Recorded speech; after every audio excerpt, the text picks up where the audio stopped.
أعوذ بالله من الشيطان اللعين الرجيم بسم الله الرحمن الرحيم الحمد لله الذي هدانا لهذا وما كنا لنهتدي لولا أن هدانا الله لقد جاءت رسل ربنا بالحق والصلاة والسلام والتحية والإكرام على سيد أسلم ما في الوجود سر الله في كل موجود نقطة دائرة الوجود صاحب لواء الحمد والمقام المحمود مولانا ومولى الثقلين جد الحسن والحسين مولانا ابو القاسم محمد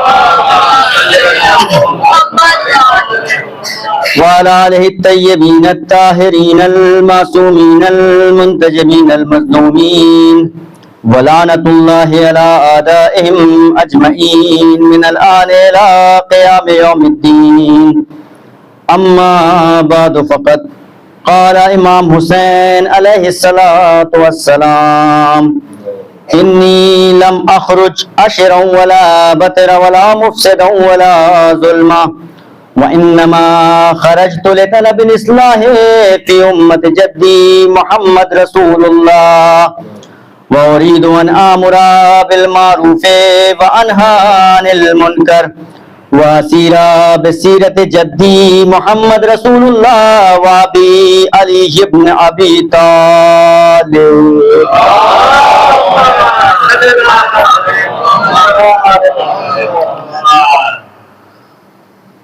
عزیزان محترم،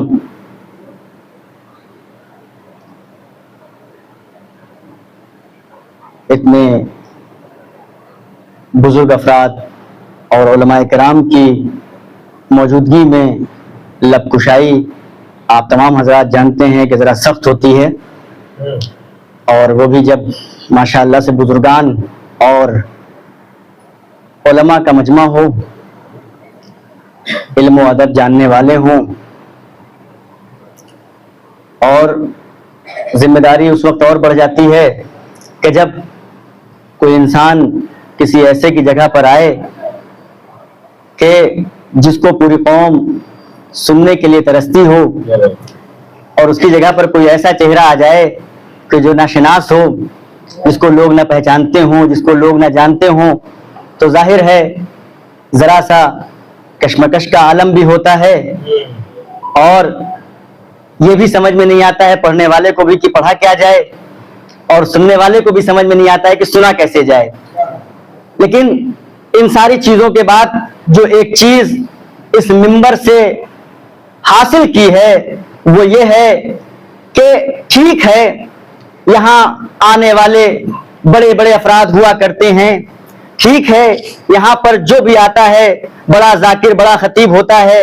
میں بڑا ذاکر نہیں ہوں، میں بڑا خطیب نہیں ہوں، میں ایک چھوٹا سا طالب علم ہوں، لیکن ہاں اتنا ضرور ہے کہ میں چاہے جتنا چھوٹا ہوں لیکن یہ ذکر جس کا ہے وہ ذاکر کو خود بخود بلندی پر پہنچا دیا کرتا ہے. درود بھیجے محمد والے محمد پر.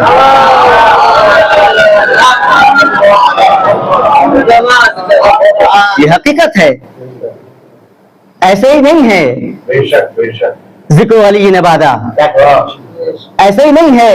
زینوا مجالسکم بذکر علی ابن ابی طالب. محفل مجلس جیسی بھی ہو لیکن جب ذکر مولا متقیان ہوتا ہے تو خود بخود وہ محفلیں اور مجلسیں نورانی ہو جایا کرتی ہیں. میں نے جس کلمے کو آپ کے سامنے پیش کیا ہے یہ امام حسین علیہ الصلوۃ والسلام کے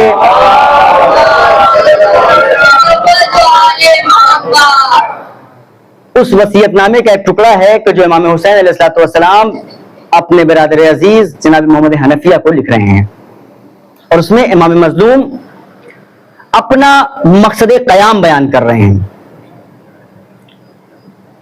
کیا مقصد قیام ہے؟ انی لم اخرج اشرا ولا بطرا ولا مفسدا ولا ظلما.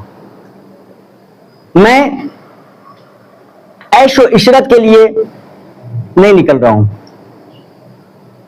میرا قیام غرور و تکبر اور گھمنڈ کے لیے نہیں ہے.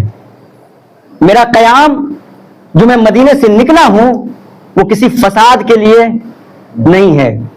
میرا قیام ظلم کے لیے نہیں ہے. امام نے کہیں پر بھی کسی انسان کا نام نہیں لیا ہے. امام نے کہیں پر بھی یہ نہیں کہا ہے کہ میں یزید ابن معاویہ کے مقابلے میں نکل رہا ہوں. امام نے کہیں پر بھی نہیں کہا ہے کہ میں ابن زیاد کے مقابلے میں نکل رہا ہوں. امام نے جو چیز بیان کی ہے وہ صفتیں ہیں، اور اس کے بعد امام یہ بتا دینا چاہ رہے ہیں کہ دیکھو میرا قیام جو ہے وہ ان صفتوں کے جو حامل افراد ہیں ان کے مقابلے میں ہے. اب وہ آج کی 61 ہجری کی کربلا ہو یا 1400 برس بعد کی کربلا ہو، جو حسینی ہوگا وہ ایسی صفاتوں کے حامل کے سامنے ایسے ہی حسینی بن کے کھڑا ہو جائے گا. اور اس کے بعد اب امام اپنا تعارف کرا رہے ہیں کہ میں کیوں نکل رہا ہوں. میں کیوں نکل رہا ہوں؟ کیوں نکل رہا ہوں؟ لطلب الاصلاح فی امت جدی، اپنے جد کی امت کی اصلاح کے لیے. وارید ان امر بالمعروف وانہا عن المنکر، امر بالمعروف نہیں عن المنکر کے لیے، نیکی کے حکم دینے کے لیے، برائی سے روکنے کے لیے. واسیر بسیرت جدی و ابی علی بن ابی طالب، اور اس سیرت کے قیام کے لیے کہ جس سیرت کو دنیا والوں نے بھلا دیا ہے. ہمارے جد کی سیرت اور ہمارے بابا علی ابن ابی طالب علیہ الصلوۃ والسلام کی سیرت.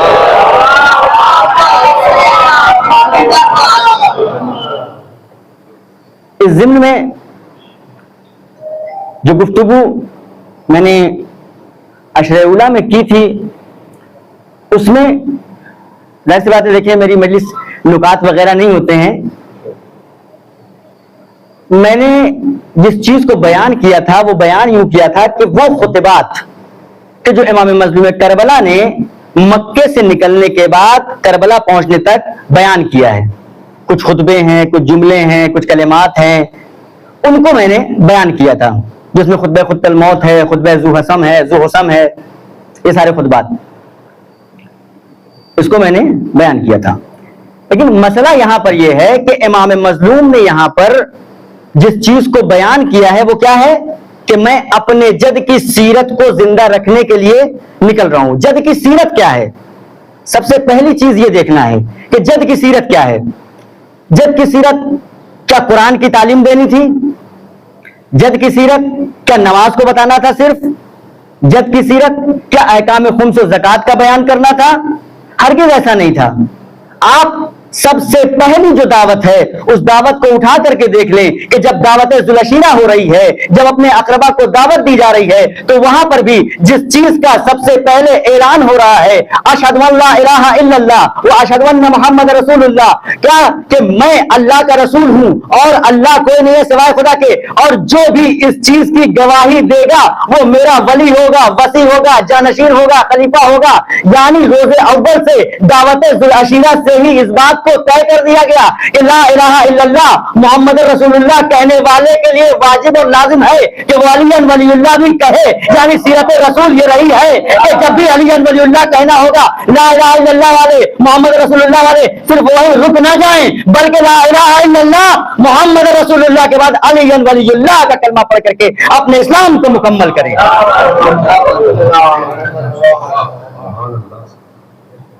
اور امام حسین علیہ الصلوۃ والسلام کی جو سیرت ہے وہ صرف یہیں پر نہیں ہے بلکہ اس کے بعد امام کی جو سیرت ہے، امام کا قیام ہے، وہ ظالم کے مقابلے میں ہے، ظلم کے مقابلے میں ہے. امام نے انسانیت کو بچایا ہے، انسانوں کو بچایا ہے. امام نے جس چیز کا پیغام دیا ہے، جس چیز کو پہنچایا ہے وہ کیا ہے؟ انسانیت کا حفاظت کرنا ہے. آپ دیکھیں یزید کیا کر رہا ہے، یزید کیا کر رہا ہے؟ یزید ہر وہ فعل، ہر وہ کام کہ جو شرعی اعتبار سے جائز ہے اس کو غلط، حرام، برا کہہ رہا ہے، اس کی مذمت کر رہا ہے اور اس کو روکا جا رہا ہے. اور ہر وہ کام کہ جس کو شریعت نے منع کیا ہے، ہر وہ فعل کہ جو حرام ہے، جو غلط ہے، جو اسلام کے دائرے سے خارج کرتا ہے، ان سب چیزوں کو فروغ دے رہا ہے، جس میں سب سے واضح چیز یہ ہے کہ اس نے حلال محمدی کو حرام کر دیا اور حرام محمدی کو حلال کر دیا۔ اس نے بہت سے لوگ آج کی تاریخ میں یزید کا کلمہ پڑھ رہے ہیں، یزید کا قصیدہ پڑھ رہے ہیں، یزید کا جو ہے دفاع کر رہے ہیں۔ آپ بتائیں یزید کا دفاع کیسے ممکن ہے؟ وہ یزید کہ جو خود یہ بات کہہ رہا ہے کہ بنی ہاشم نے کھیل کیا ہے، نہ کوئی وحی آئی، نہ کوئی اسلام آیا، نہ کوئی رسول آیا۔ جو انسان رسول کا، اسلام کا، کلمے کا انکار کرے، آپ اس کے تو اسلام کے دعوے دار ہو جاتے ہو، اس کے مسلمان ہونے کے دعوے دار ہو جاتے ہو، اس کا دفاع کرتے ہو، اور وہ جو نواز رسول کربلا کے میدان میں ایسے یزید کے سامنے آیا۔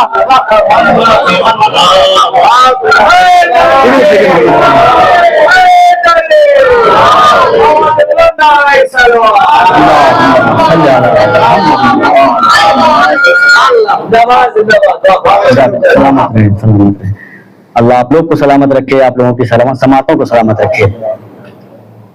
امام حسین، امام مظلوم کربلا، اس سیرت کو زندہ رکھنے کے لیے آئے ہیں۔ آپ دیکھیں کہ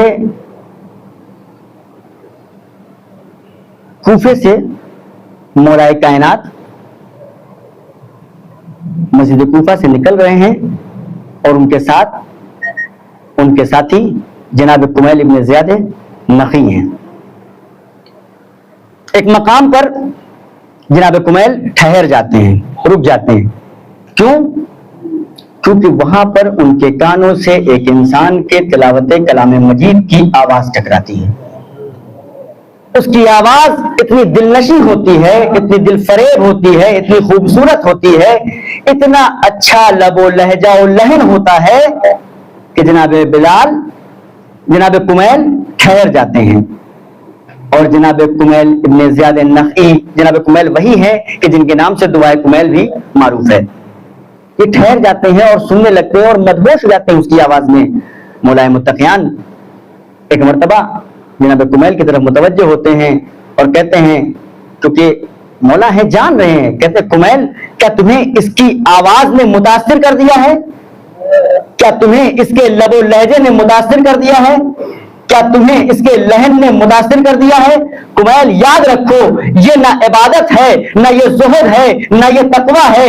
یاد رکھو تم اس کے لہن میں ہو، تم اس کے لب و لہجے پہ ہو، تم اس کی تلاوت کلام مجید پہ ہو، تم اس کے شب زندہ داری پر ہو، تم اس کی عبادت پر ہو، لیکن یاد رکھو یہ وہ شخص ہے کہ جو جہنمیوں میں ہے۔ اب جناب کمیل جب اس بات کو سنتے ہیں تو سننے کے بعد ان کو تعجب ہوتا ہے کہ ایسا شخص جو شب زندہ دار ہے، رات بھر جاگ کر کے عبادت کر رہا ہے، تلاوت کلام مجید کر رہا ہے، اور بہترین لب و لہجے میں، بہترین انداز میں، اس کے بعد یہ شخص جہنمی کیسے ہو سکتا ہے؟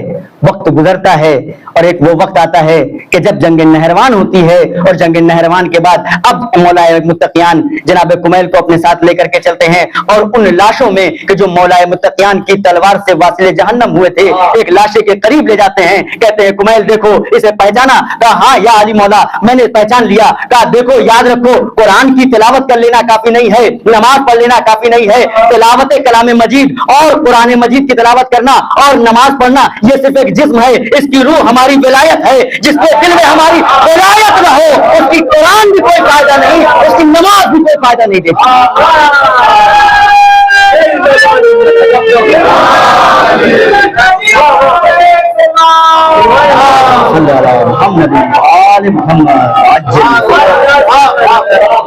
لہذا صرف کلام مجید پڑھ لینا کافی نہیں ہے، حافظ قرآن ہو جانا کافی نہیں ہے، محراب میں رات و دن گزار دینا کافی نہیں ہے، شب زندہ دار ہو جانا کافی نہیں ہے۔ نماز پڑھنے والے بہت ہیں، قرآن پڑھنے والے بہت ہیں، قاری بہت ہیں، حافظ بہت ہیں، لیکن ان سب کی روح ولایت امیر المومنین ہے۔ اگر اس روح سے بیکار ہو تو تم جہنمی ہو۔ یہ ہے مولائے کائنات کی وہ ولایت کہ جو سیرت رسول اکرم تھی کہ جس کو زندہ رکھنا تھا امام حسین علیہ السلام کو، اس سیرت کو زندہ کرنا تھا، اس سیرت کو زندہ کرنے کے لیے آئے تھے۔ اور اس سیرت کے لیے صرف اس وقت کے ہمارے جو صحابہ یا چاہنے والے یا جاننے والے ہیں، صرف انہی کے اوپر ذمہ داری نہیں ہے، بلکہ سیرت کو زندہ رکھنا اور باقی رکھنا آج کے بھی شیعوں کی ذمہ داری ہے جو خود کو حسینی کہتے ہیں.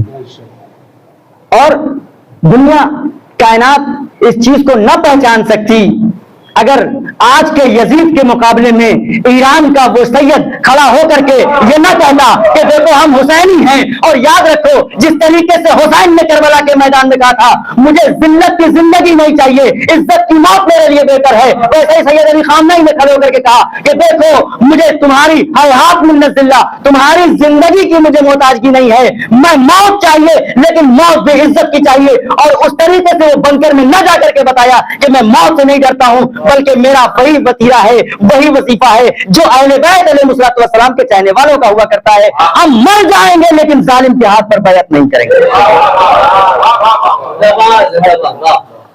یہ درود بھیجے محمد والے محمد.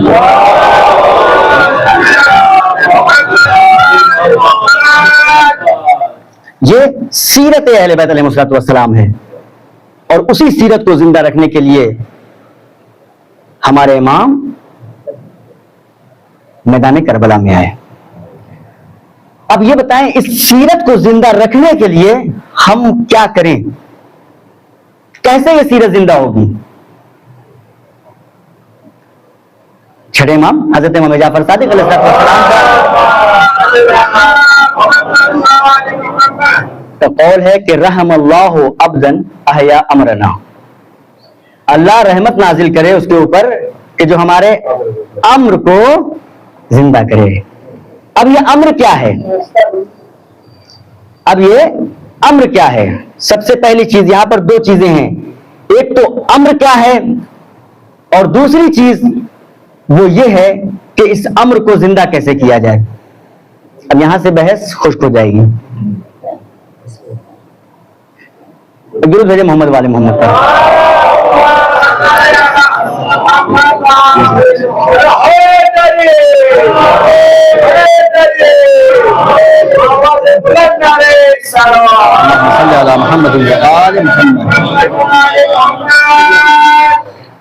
امر کیا ہے؟ سب سے پہلا سوال امر کیا ہے اور دوسرا سوال اس امر کو زندہ کیسے کیا جائے. امر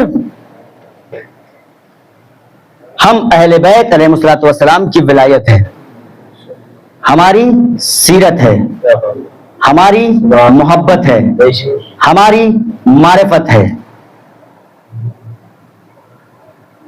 اور اب اس کو زندہ کرنے کا جو طریقہ ہے وہ کیا ہے؟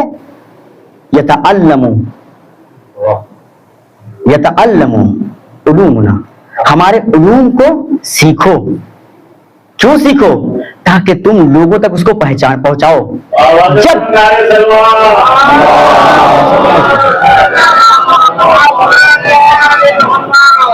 جب ہمارے علوم کو تم سیکھو گے اور اس کو سیکھنے کے بعد لوگوں تک پہنچاؤ گے تو پہنچانے کے بعد امام فرماتے ہیں کہ ہمارے کلام کی خوبصورتی یہ ہے کہ ہمارا کلام جیسے جیسے انسان سنتا جائے گا ویسے ویسے ہماری ولایت میں ڈوبتا جائے گا.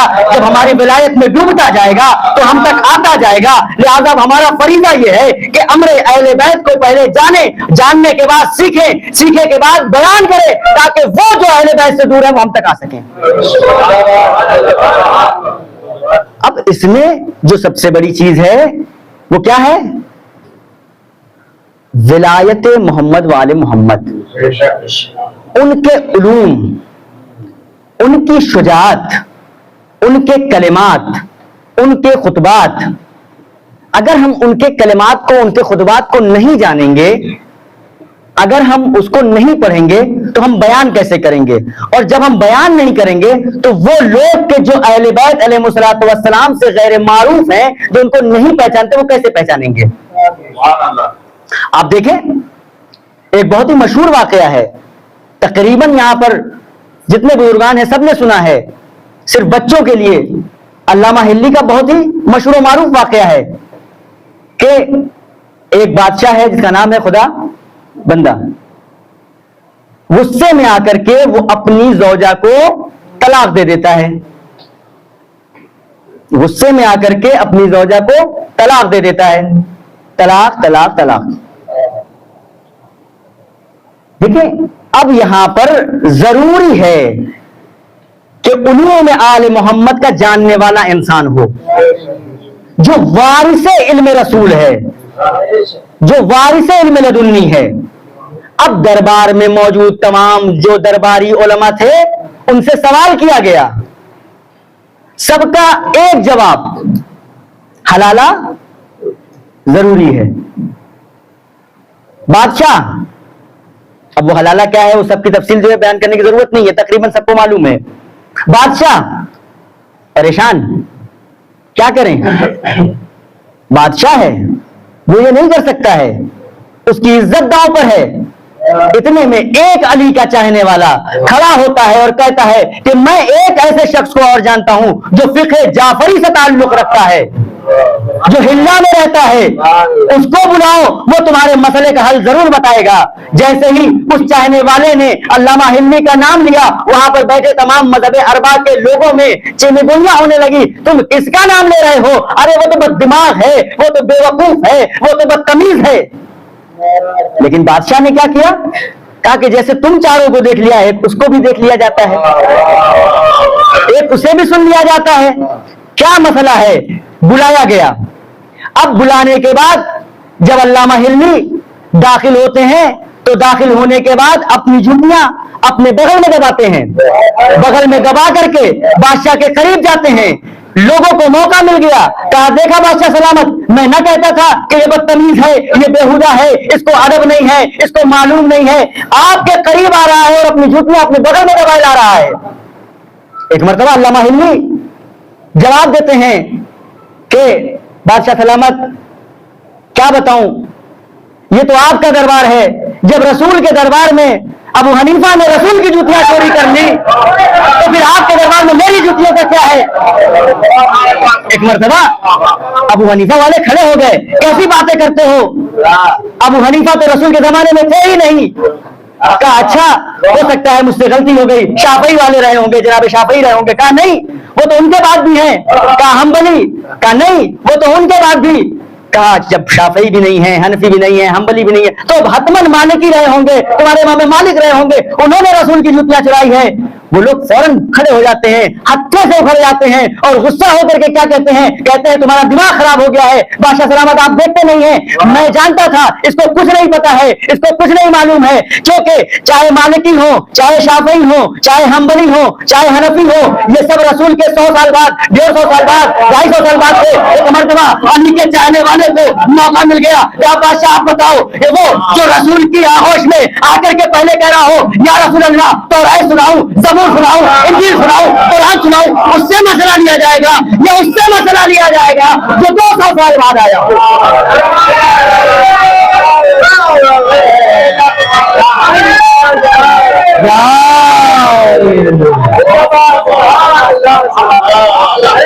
سلامت رکھے، جزاکم اللہ. اللہ آپ کو سلامت رکھے، آپ کی سماعتوں کو سلامت رکھے، اللہ آپ کو محفوظ رکھے، اللہ ان سماعتوں کو محفوظ رکھے، جذبے کو محفوظ رکھے.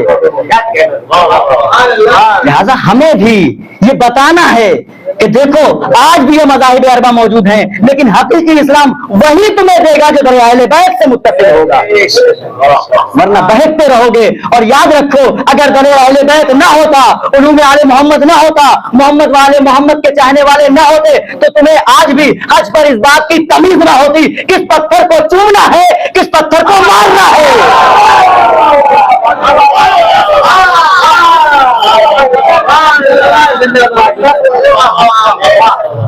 آج بھی تمہیں تمیز نہ ہوتی، تمہیں معلوم نہ ہوتا کہ کس پتھر کو چومنا ہے، کس پتھر کو مارنا ہے. کون بتائے گا؟ یہ علی اور آل علی بتائے گا. یہ وہ بتائے گا کہ جس کو زکن زکا کہہ کر کے رسول نے بتایا ہو کہ میں نے اس کو علم کو چسایا ہے اپنی زبان پر. اب وہی حسین کربلا کے میدان میں آ کر کے کہہ رہا ہے اسمعوا قولی ولا تعجلوا، میرا قول سنو اور مجھے مارنے میں جلدی نہ کرو. کب کہہ رہے ہیں امام؟ کیوں کہہ رہے ہیں امام؟ کیا ضرورت ہے کہنے کی؟ روز عاشور جب آخری وقت ہے، معلوم ہے اب قتل ہو جانا ہے, اب شہادت ہو جانی ہے, اب سب ختم ہو جائے گا, اب کچھ بچے گا نہیں, اس کے باوجود کیوں کہہ رہے ہیں یہ بات؟ اسمعوا قولی ولا تعجلوا, کہ میرا قول سنو, مجھے مارنے میں جلدی نہ کرو. کیوں؟ کیونکہ یہ اس علی کے بیٹے ہیں کہ جنہوں نے کبھی بھی جنگ میں پہل نہیں کی, جنہوں نے کبھی بھی جنگ میں پہل نہیں کی. آپ تمام لوگوں کی نظروں میں جنگ صفین موجود ہے. جب مولا کائنات کا لشکر صفین پہنچتا ہے تو معاویہ کا لشکر فرات کے اوپر قبضہ کیے ہوئے ہے اور پانی بند کر دیا ہے.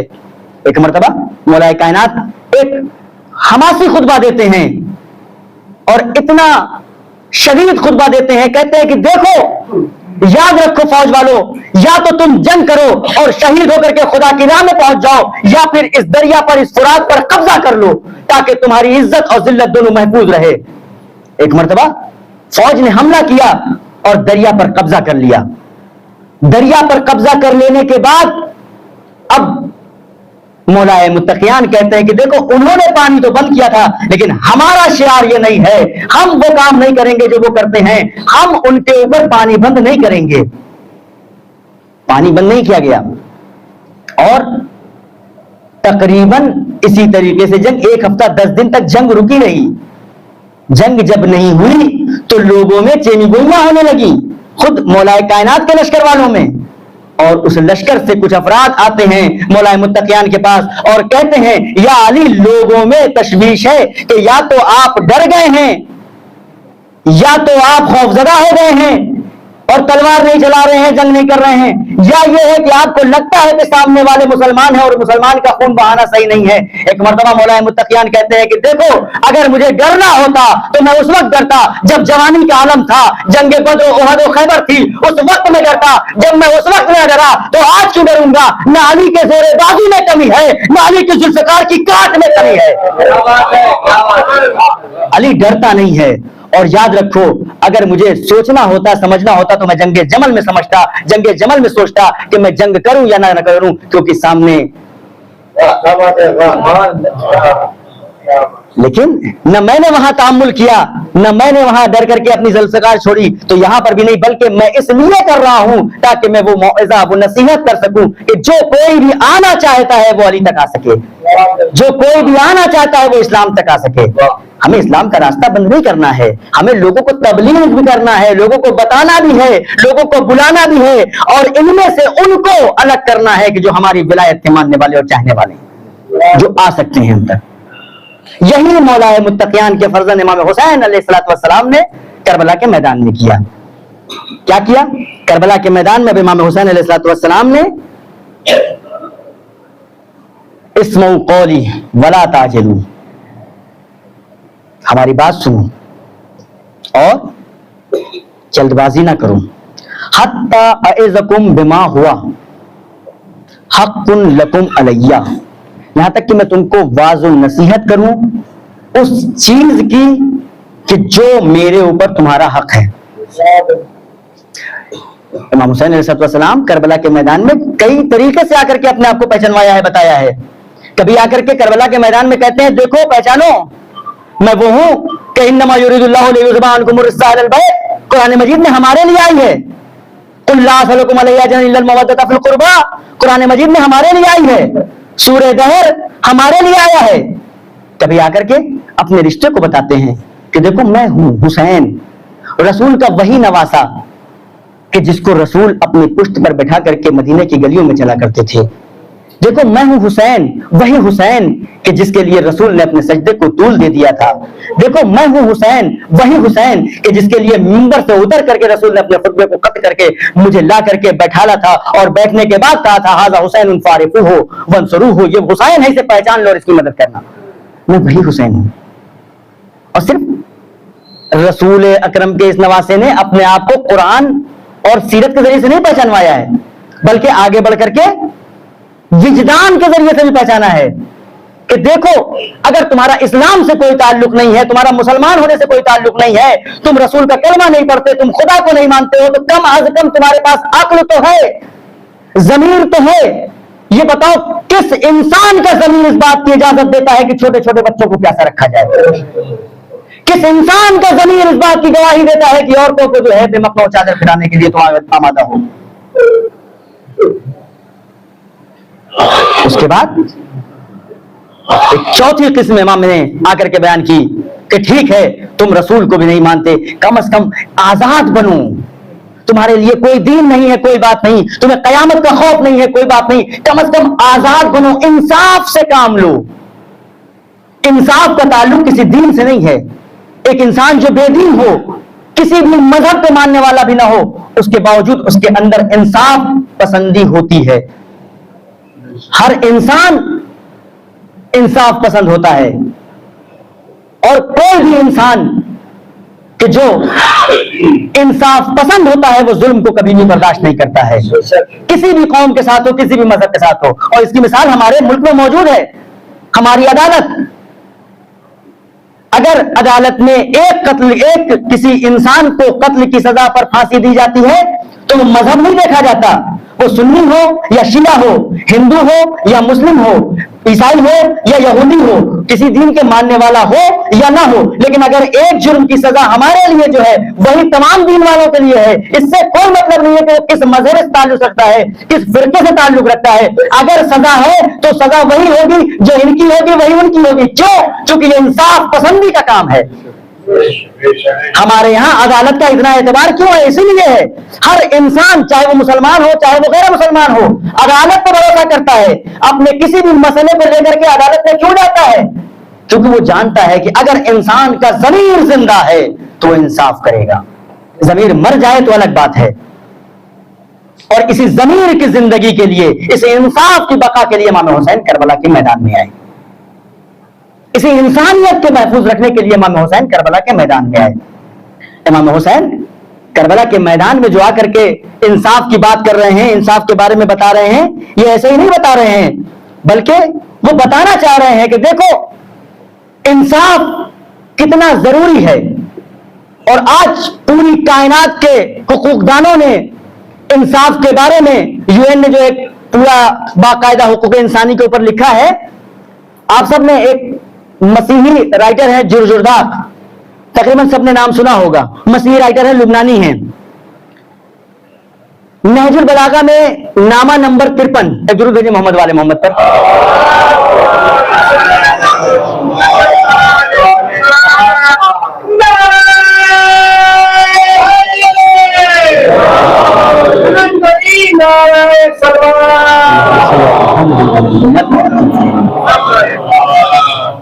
مسیحی رائٹر ہے، لبنانی ہیں، جرجرداق، جن کا تقریباً 12-13 سال پہلے انتقال ہو گیا۔ انہوں نے مولائے کائنات کا وہ نامہ، جس کا نامہ نمبر 53 ہے، جو مولائے کائنات نے جناب مالک اشتر نقی کو لکھا تھا، حالانکہ یہ مالک اشتر تک نہیں پہنچ سکا اور اس نامے کے پہنچنے سے پہلے ہی ان کی شہادت ہو گئی۔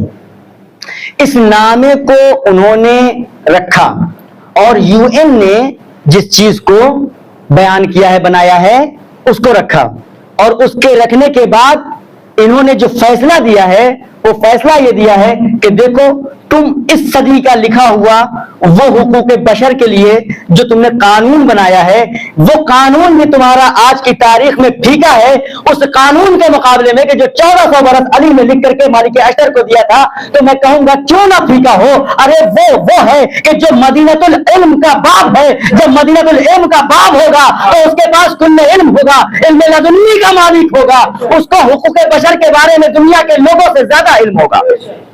اس میں مولائے کائنات نے جن چند چیزوں کی بات کی ہے اس کے اندر 4 انصاف کی بات کی ہے مولائے کائنات نے۔ انصف اللہ، اللہ کے ساتھ انصاف کرو۔ دوسری شے، 4 انصاف کی بات کیا ہے مولائے کائنات نے مالک اشتر سے، 4 انصاف۔